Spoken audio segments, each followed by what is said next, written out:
Bonjour à toutes et à tous, bienvenue pour ces tirages du mois de mars 2024. On va aller voir ensemble un peu les énergies que vous allez pouvoir accueillir sur ce mois à venir. Bien sûr, toujours à prendre avec le recul nécessaire, ça reste une guidance générale. C'est normal si ça ne vous parle pas, vous prenez uniquement si ça vibre pour vous.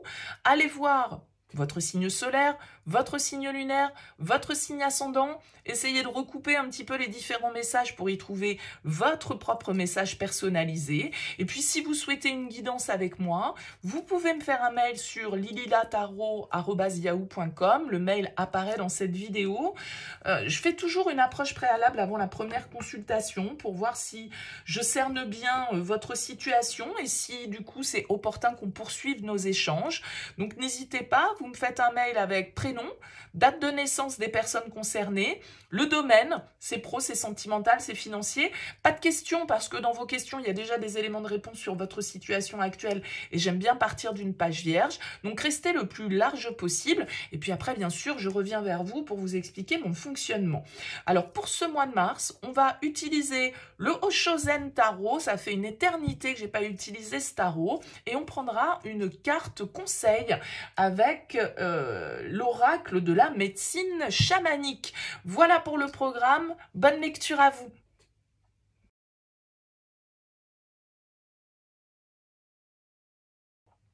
Bienvenue les cancers, on va regarder les énergies pour vous pour ce mois de mars. Ici, votre énergie principale, votre objectif, ce qui va vous aider, le défi, le conseil, vos activités, le pro, le relationnel, sentimental, votre vie intérieure, et puis comment vous sortez de ce mois de mars. Alors, vous avez en dos de deck, les cancers, la carte du 5 d'épée qui s'appelle la comparaison dans le Oshozen. Peut-être quelques tensions pour vous avec ce 5 d'épée. Il peut y avoir des désaccords, ok. Il peut y avoir des situations comme ça où on se prend un petit peu la tête. Alors, des fois, on se prend la tête tout seul, hein, on a besoin de personne. Mais voilà, le 5 d'épée va signifier quelques tensions, quelques discussions qui peuvent être un peu stériles. Avec le 5 d'épée, on veut obtenir gain de cause, quoi qu'il en coûte. Il peut y avoir voilà, des remises en question qui peuvent être nécessaires mais qu'on ne fait pas forcément. Ça peut être quelqu'un, bien évidemment, aussi face à vous. On a, vous voyez, dans le Oshozen, ça s'appelle la comparaison. C'est-à-dire de peut-être que vous mettez toujours, vous vous comparez toujours aux autres ou vous vous sentez le besoin d'être supérieur ou vous vous sentez inférieur. Ou vous voyez, il y a quelque chose comme ça qui crée une forme d'instabilité dans notre esprit avec ce 5 d'épée et du coup parfois des situations où soit on obtient victoire mais à quel prix? Bon, alors on va voir un petit peu ce qui ressort dans votre tirage. Votre énergie principale, la 2 d'épée. Votre objectif, le pendu. Votre force, le chariot. Le défi, le roi de bâton. Le conseil, le page de bâton. Professionnellement, le cavalier de denier. Relationnellement, le 4 de denier. Le 8 d'épée dans votre vie intérieure. Et le 8 de coupe en fin de mois de mars. Ok, bon, il y a pas mal d'épées. On a la 2 d'épée, on a la 8 d'épée, on a la 5 d'épée. Pas mal de mental. On a 2 arcanes majeures ici avec le pendu et le chariot. On a des bâtons, on a des deniers et on a une carte de coupe. Donc, un petit peu tous les éléments sont représentés ici, même si j'ai l'impression que voilà, on peut être ici pas mal dans le mental sur ce mois de mars pour vous les cancers. Alors vous commencez ce tirage avec la 2 d'épée, elle s'appelle la schizophrénie dans le Oshozen. Encore une fois, ça fait un petit peu écho à ce que je viens de dire avec ce 5 d'épée, c'est-à-dire que vous êtes pris dans votre mental. La 2 d'épée, elle va nous parler d'être entre deux situations, entre deux idées contradictoires qui s'opposent, qui nous mettent un petit peu du coup dans le tourment parce que avec la 2 d'épée, on est confus, on ne sait pas se positionner, on ne sait pas quelle est la bonne option, quelle est la bonne solution, on est un peu indécis avec cette carte, un coup c'est blanc, un coup c'est noir. Vous voyez, la schizophrénie, ça veut dire que voilà, on change d'idée rapidement parce qu'on ne sait pas vraiment où se situe la vérité ou notre vérité? Où se situe le juste milieu? Vous voyez, ce personnage-là, il est voilà, un petit peu en équilibre très précaire, on va dire. Et voilà, il essaye de faire le pont entre tout ça. Mais la chute sur le principe peut arriver très rapidement. Donc avec le 2 d'épée, vous êtes en train de vous questionner, peut-être de trop vous questionner, et ça peut être l'ego ici qui prend un peu le dessus avec ce 5 d'épée, ok? Je parlais un peu de stérilité dans nos pensées ou dans certaines communications, certaines discussions. Bon, bah, du coup, on peut en être là. Alors c'est vrai qu'avec le pendu comme objectif, ce que vous voulez, c'est peut-être prendre un temps de réflexion parce que vous avez besoin justement d'éclaircir vos idées, d'éclaircir votre esprit, d'y voir clair. Moi, j'ai l'impression que c'est ça, les cancers sur ce mois de mars. Vous avez besoin d'y voir clair, vous avez besoin de retrouver du dynamisme, de sortir un petit peu de pensées qui peuvent comme ça vous limiter, vous conditionner. Vous semblez un peu perdu sur ce mois de mars, sur une situation. Et vous avez besoin de prendre du recul. Le pendu dans le Haut-Chosel, il s'appelle la nouvelle vision. Vous avez besoin d'une nouvelle vision sur votre problématique. Moi, je prends souvent l'exemple avec le pendu, c'est comme si vous étiez face à un mur et vous cherchez à tout prix à gratter ce mur pour trouver une issue. Ça fonctionne pas comme ça. La solution, c'est de prendre du recul, de s'éloigner de ce mur pour voir s'il n'y a pas un passage, une issue quelque part. Mais en restant le nez collé à la situation, à la problématique, on ne trouve pas d'issue. Le pendu va donc nous indiquer un besoin pour vous de prendre du recul, d'avoir un temps de réflexion, un temps de pause pour observer votre situation, votre problématique sous un autre angle et du coup pouvoir un petit peu sortir d'une impasse dans laquelle vous pouvez vous trouver. Ok ? Je pense que le pendu ici, il y a vraiment cette idée d'un besoin aussi sûrement de, comment dire, de lâcher prise. Hein.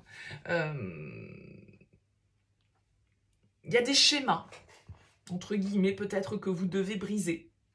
Une résistance ici qui doit lâcher, une ouverture qui doit se faire. Alors vous avez en force la conscience, c'est le chariot.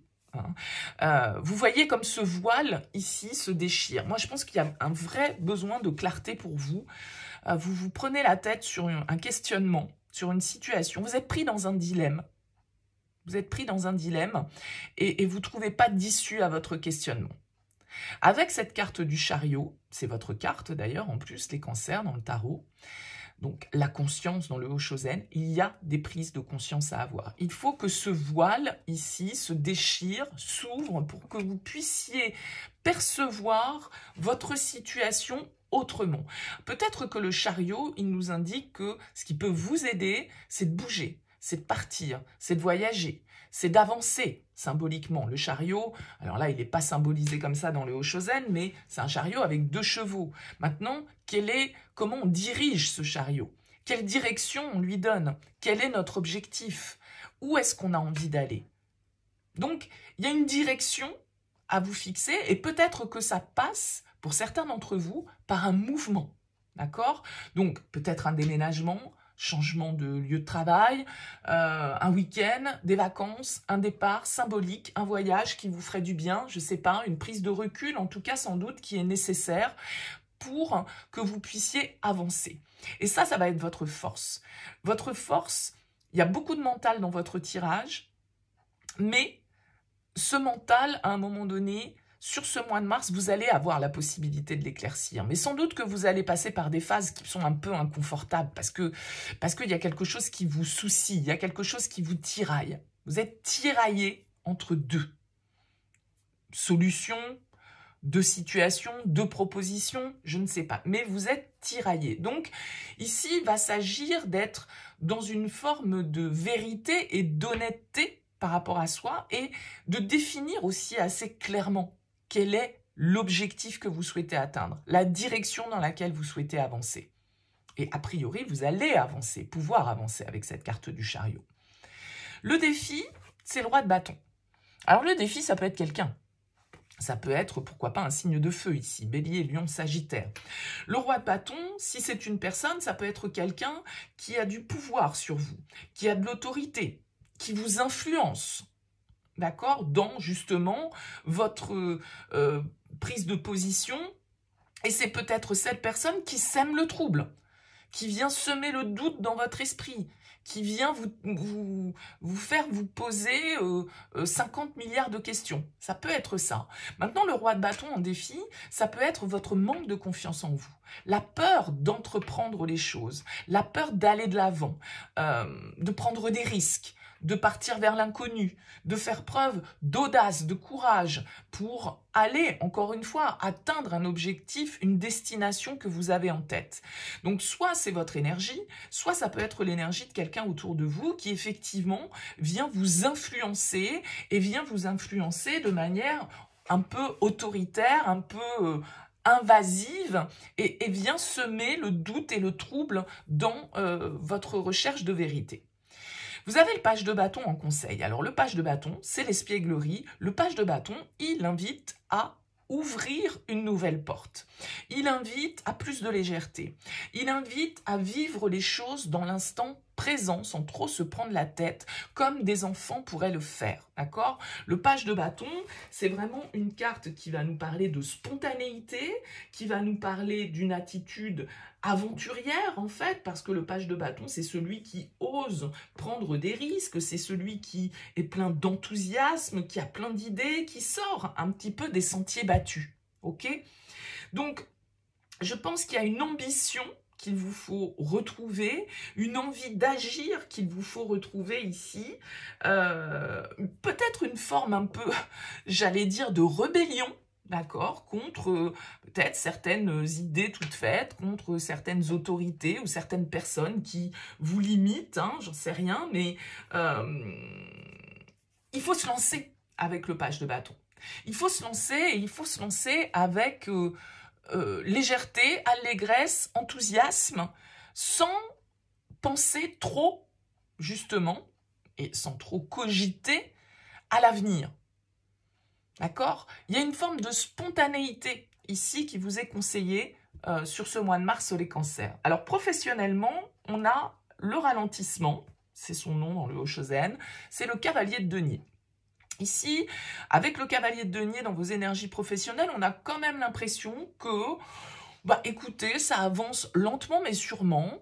On est plutôt dans une forme de prospérité avec le cavalier de denier. Pour moi, il n'y a pas de problématique particulière au niveau professionnel. Alors peut-être que vous trouvez que les choses n'avancent pas assez vite hein, avec ce cavalier de denier. Vous aimeriez peut-être que votre progression soit plus rapide, que voilà, pour certains, vous avez peut-être l'impression que votre activité, elle est un petit peu trop plan-plan, elle est un petit peu trop routinière, mais voilà.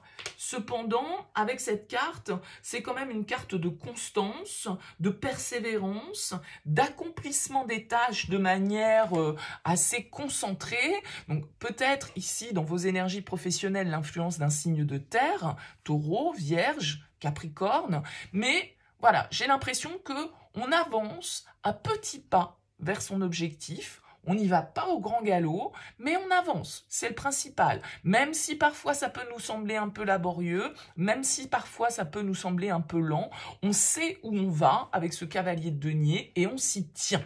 Donc, c'est plutôt des énergies assez stables, d'accord? Au niveau relationnel, sentimentale à voir hein, pour vous comment ça résonne. Vous avez la 4 de denier. Alors elle s'appelle l'avarice ici. Il y a une idée quand même pour moi avec la 4 de denier là au niveau relationnel d'être un petit peu dans la fermeture. Ok, le 4 de denier d'ailleurs s'appelle pas l'avarice pour rien, c'est-à-dire que quand on est avare, on donne pas, hein, on garde les choses un petit peu pour soi. Donc il y a cette symbolique dans votre relationnel. Peut-être que vous n'avez pas très envie d'exprimer vos sentiments, vous n'avez pas très envie de parler de vous, vous êtes plutôt en train de vous replié d'un certain côté sur vous-même parce que vous avez besoin justement de réfléchir, vous avez besoin d'éclaircir vos pensées. Donc, il se peut ici que, vous voyez, il y a un mur hein, quand même à franchir. Vous avez créé une petite barricade là sur ce mois de mars qui fait que c'est peut-être pas très facile de venir vers vous. Et puis, vous n'en avez peut-être pas envie tout simplement. Vous restez un petit peu dans votre zone de confort avec ce 4 de denier. Alors, le 4 de denier, c'est quand même aussi celui qui veut garder le contrôle hein, sur la situation, qui a du mal à se libérer, qui a du mal à être dans le partage, qui peut être dans une forme parfois de dépendance un petit peu matérielle, parce qu'il est très attaché à la matière, et donc du coup, tout ça peut le rendre un petit peu dépendant, on va dire matérialiste, hein, de manière extrême parfois. En tout cas, il a le désir souvent de contrôler parce qu'il s'accroche un petit peu à certains points de vue, certaines situations. Il a du mal à lâcher prise. Alors, vous terminez avec le lâcher prise. Je pense que ça va être le maître mot pour vous sur ce mois de mars, de lâcher prise justement par rapport à vos combats intérieurs, par rapport à votre ego, par rapport à votre indécision, par rapport à une instabilité dans votre positionnement. Ok, un coup c'est oui, un coup c'est non, je t'aime plus, je veux quitter ce job, j'adore ce job, cette personne m'insupporte, je l'adore. Ouais, bon, voilà. J'ai l'impression que vous êtes un petit peu là-dedans sur ce mois de mars, ok, et que dans votre tête intérieurement, en tout cas dans votre vie intérieure, ben, on a la 8 d'épée, la culpabilité. Donc, vous voyez comme ces pensées, ce gris ici vient lui arracher l'esprit. Alors, la 8 d'épée, c'est clair que, voilà, vous êtes perturbés, les cancers, sur ce mois de mars. Il y a quelque chose qui vient vous assaillir comme ça de manière un peu incessante. Peut-être une forme de culpabilité par rapport à des choix que vous devez faire, des décisions que vous devez prendre, des situations dans lesquelles, on l'a vu, il peut y avoir des désaccords, des conflits d'intérêts. Et chacun campe un peu sur ses positions, chacun a un peu de mal à se remettre en question en fait, et avec cette 8 d'épée, ben voilà, vous êtes aux prises avec vos peurs, avec vos conditionnements, avec vos pensées limitantes, et le mental, vous vous sentez prisonnier. C'est un peu la carte pour moi de la victime, le 8 d'épée, c'est celui qui se sent piégé, c'est celui qui a l'impression de ne pas avoir le pouvoir, il a plus trop d'espoir, le 8 d'épée, il est pris dans des schémas un petit peu récurrents, comme ça, dont il n'arrive pas à sortir, et il est dans sa prison mentale, d'accord? Donc là, le mental va être votre point névralgique, on va dire, sur ce mois de mars, et c'est pour ça que c'est très bien qu'on sorte de ce mois avec le 8 de coupe, parce que là, vous allez, avec cette carte, elle s'appelle le lâcher-prise dans le Hoshozen, réussir à prendre le large, à prendre du recul, à vous éloigner, moi je pense ici aussi, de certaines personnes qui vous influencent, de certaines personnes avec lesquelles les débats n'avancent pas, les discussions sont stériles, ça ne progresse pas. Vous avez besoin ici de prendre du recul, de vous éloigner de certaines personnes peut-être, de certaines situations, de certaines pensées. Hein. Il faut abandonner avec le 8 de coupe ce qui est toxique, tourner le dos à une forme de négativité ici qui est là, et peut-être symboliquement, avec ce 8 de coupe et avec le chariot, partir, d'accord? Bouger, changer, aller de l'avant, s'en aller, tourner le dos. Parce que le 8 de coupe, symboliquement, dans le tarot, il est symbolisé comme ça, comme un personnage qui tourne le dos à ses 8 coupes, parce que ces 8 coupes, il les a exploitées, il les a, comment dire, il en a fait le tour, quoi. Et il part en quête d'autre chose parce qu'il sait qu'autre chose l'attend. Il ne sait pas quoi exactement, mais il sait qu'autre chose l'attend. Donc symboliquement, ici, il y a des décisions importantes à prendre, mais que ça va vous prendre la tête parce que ça peut être, avec la 2 d'épée, comme on l'a dit, un choix difficile que vous avez devant vous. Vous allez avoir besoin de lâcher prise, de prendre du recul, d'aller de l'avant, peut-être de quitter certaines, de vous éloigner, en tout cas symboliquement, de certaines personnes qui vous influencent de manière négative et qui, voilà, mais malgré tout, auquel symboliquement vous vous accrochez.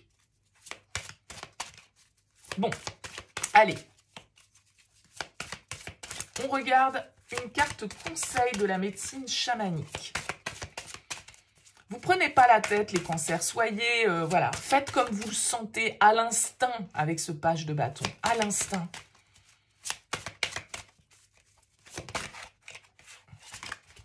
Allez, une carte conseil. Vous avez le masque médecine qui vous parle d'authenticité. Alors, qu'est-ce que vous dit le message de cette carte? Le masque médecine.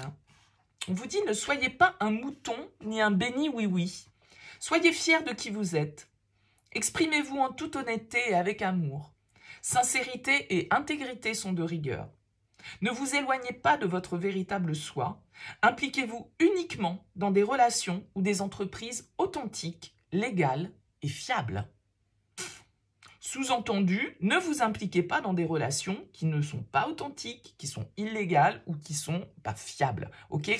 Pour moi, c'est ça la prise de conscience pour vous. Le message du masque médecine vous dit « Bats les masques, prends position. Inutile de te cacher, c'est la seule solution. Ose être qui tu es, vis ta vie, sois fier de toi et tu iras loin dans la vie. » Ouais.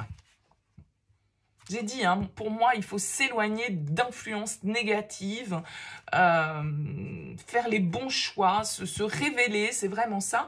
Et puis, regardez, en dos de deck, vous avez la naissance qui nous parle de renouveau. Moi, je pense que symboliquement, en tout cas, ou concrètement, il y a un départ pour vous, les cancers, sur ce mois de mars. Vous partez vers autre chose, vers quelque chose qui vous ressemble plus, vous vous éloignez de certaines influences qui ne vous conviennent plus. Ok, ça vous prend la tête, ok, vous culpabilisez peut-être, vous vous sentez un peu piégé, mais vous allez réussir à dépasser cette étape. Alors ça peut être un mois, on ne va pas se le cacher, un petit peu inconfortable, mais qui vous permet d'avancer en fait, qui vous permet vraiment d'avancer vers ce renouveau. J'espère... Voilà, qui ressortira clairement sur le mois d'avril. C'est vrai que je ne fais pas forcément toujours écho au mois précédent, parce que déjà, je ne me souviens pas toujours des tirages. Certains me marquent plus que d'autres. En tout cas, n'hésitez pas à me dire, à me laisser un mot, un commentaire sous cette vidéo. C'est intéressant pour moi d'avoir vos retours. Merci pour votre écoute. Je vous souhaite un excellent mois de mars. Je vous dis à très vite.